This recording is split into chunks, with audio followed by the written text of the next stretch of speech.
Hey there, guys. This is Dan with Good Guys to Great Men. And Steve, what is being the prize?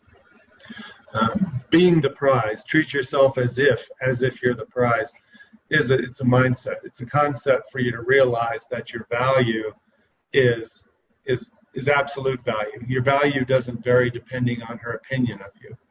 So being the prize is a mindset you have to have if you're a man who's been saying, she just doesn't like me, she doesn't find me attractive, I'm not sexually appealing to her, I don't arouse her. If you find yourself thinking any of those things, those are just thoughts.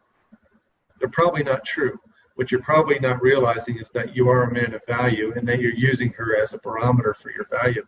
So to answer your question shortly, being the prize means changing the way you think about your value.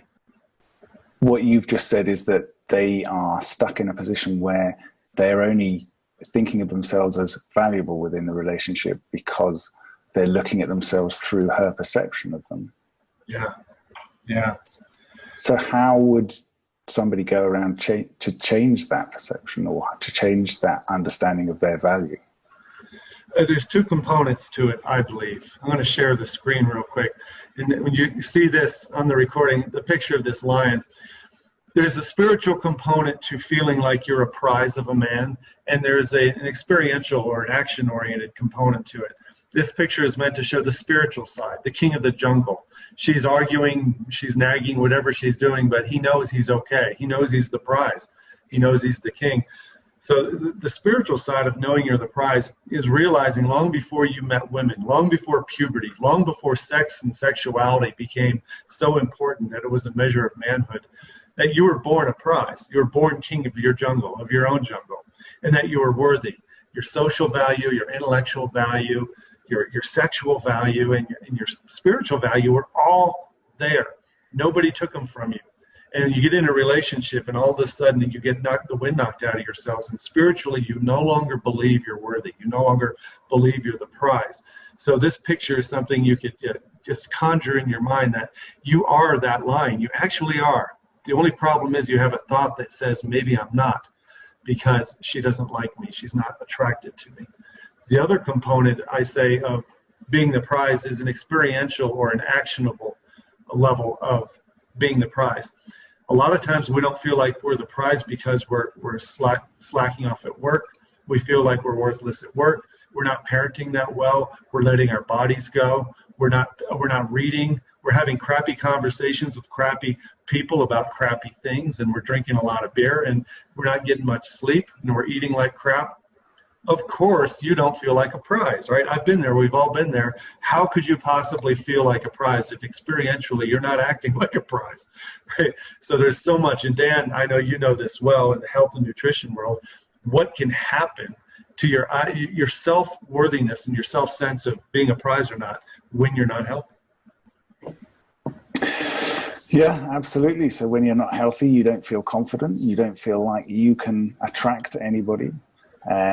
You know, it affects every area of your life. So this is part of what we talk about often in your mojo, in your, you know, the balance that you have, whether it's mindset or health or sleep. Sleep is essential. Yeah. You can't do everything from a mindset. We spend a lot of time in mindset. In fact, the first component of being a prize is that lion mindset. You have to believe spiritually it's true. It's a matter of faith. But it's hard to keep faith when you look in the mirror and you see that you're not getting enough sleep, you haven't been exercising, and you eat like crap. I do this, I get out of the shower and I avoid the mirror, but I make myself look. I'm 56 years old. I know with 15 minutes a day, if I would commit to that, I could turn my body upside down. You know, it would look more like a V like this instead of and that's what gravity makes us go like that. Looks more like a triangle, right? Instead of this carrot, this nice Adonis type body. So being a prize, mindset and experience. What have you done? What have you done to action oriented, getting away from the spiritual part of the fact that you know you're a good man and a great guy? Physically, what have you done to help yourself feel like a prize? I've been weight training for a long time, and that's something that I found that I really enjoy. It's something that I like the fact that you're setting goals that are defined by you. So you're not in competition with anybody but yourself. So it's completely up to you as what you do, and it's completely up to you as how far you push yourself. And it's completely up to you as to what you get out of it. So that's a great thing. I found it really beneficial for health reasons. I had some trapped nerves in my arms, and being able to research and find a diet that was anti-inflammatory has meant that I've avoided surgery and have able to control those symptoms myself. And that has also had the added benefit of being able to improve my muscle mass, being able to lose fat. So all beneficial things with regards to how I see myself. There is another side though, and the other side is that some of the stuff I was doing, one of the reasons that I initially started doing weight training, other than wanting to get stronger and improve my health, was I wanted to be noticed, by my wife. And this is that view that we were talking about. This is that judging yourself, validating yourself through someone else's perception of you. So there's a minefield there as well. Yeah. I like to say, you're not feeling like the prize when you're doing stuff like this. If you find yourself overreacting, taking everything personally, hair trigger reactions to things, getting into stupid arguments about stupid shit, you're not feeling your mojo. You don't feel like you're the prize, because if you are the prize, you don't get into stupid arguments. You don't need to do that. Here's another one I'll share with you. If you see yourself feeling like this is the avoidance. This is the cowering. This is the "you're probably right, dear. Yes, dear. Happy wife, happy life" type of mindset. And if you feel like this in your body, there is no possible way you can feel like a prize. I want to acknowledge the reality here, right? Even if you are spiritually feeling like a prize, and you understand your worthiness, and your health is good, and experientially you're having great conversations with great people, and you're on a path of finding your mission, and you really know that you're on a good track, and you feel really good with yourself.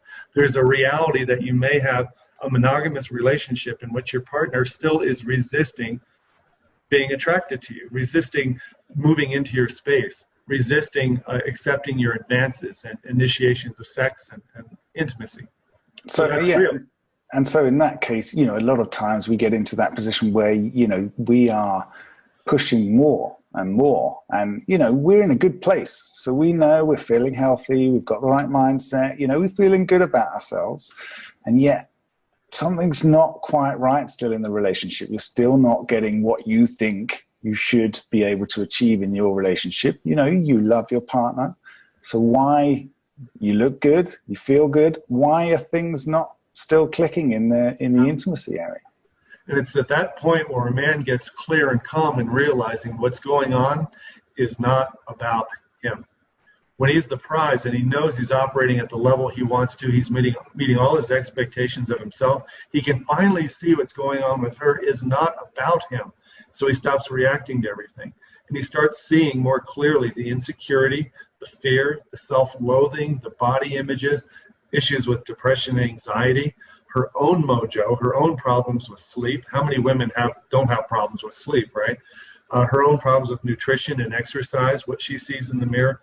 When you become full and your mojo is good and you know you're the prize, you start seeing things differently, which allows you to talk to her differently, to be with her differently, and to help melt some of those layers of self-doubt and distrust that she has in her heart. That's the only way you can do it. If you try to do that when you feel like a piece of shit, she doesn't trust you. She'll only trust you when she knows you're good without her.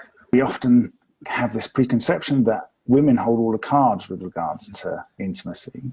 And, we have to earn intimacy, whether it's DIY or whether it's making sure she gets her feet massaged, cooking her a nice meal. We over here, we call that brownie points. You're earning brownie points to be able to get some intimacy. Well, I describe it first just like you did. Taking sex off the table and holding your own cards makes you realize that the gift of your sexuality, that your ability to be intimate and close and physically sexual with somebody is a prize in itself. And you just don't give it to anybody, including your wife, if she doesn't deserve it. You can give anything else you want. You can realize that intimacy isn't just intercourse and orgasm. Of course, as 16-year-old boys, and we bring 50 years later, I bring it into my life, that intimacy is defined by intercourse and orgasm. It's not true. This is a highly intimate conversation. Giving a woman a foot rub or a back scratch or a kiss on the forehead, hugging a child, petting a dog, holding a cat that's old and arthritic. It's all very intimate.